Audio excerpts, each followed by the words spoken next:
So why should my deaf student get any additional accommodations that my other students don't get? My English as a second language learners have to take the exact same test as the hearing folks, so why should this be any different? Well, I'm happy that you asked. Interestingly enough, studies have shown that people who learn English as a second language learn differently than deaf people. They're learning in the same way as any other hearing people. They hear it directly through the auditory way. They, walking down the hallway, they can pick things up. They have access to pick up vocabulary and phraseology and other type of speech patterns that the deaf don't have access to.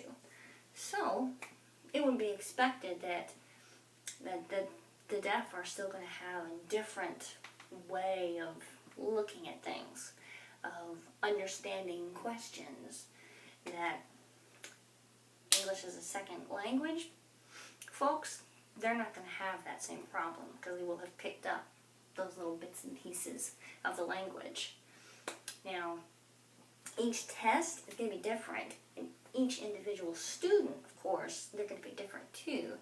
So the two of us would want to discuss before any tests are given about what's the best way for that student to be able to understand and to be tested.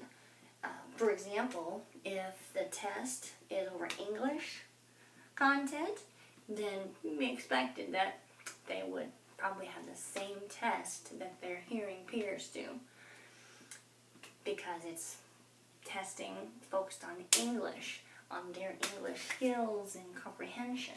So we probably want to test in the same way.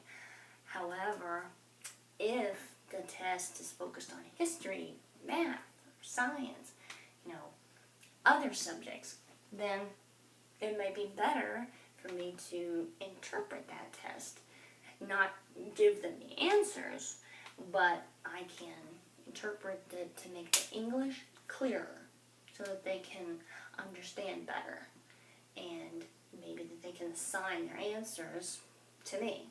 So we're focusing their learning not on their English skills, like in an English class, but we're focused on the content from that class, that topic. So instead of for every single test, testing English. So that's one of the reasons why. And I can show you more information about studies that have proven that it's better to interpret tests for deaf students. But if you have any questions, definitely let me know and we can discuss this more.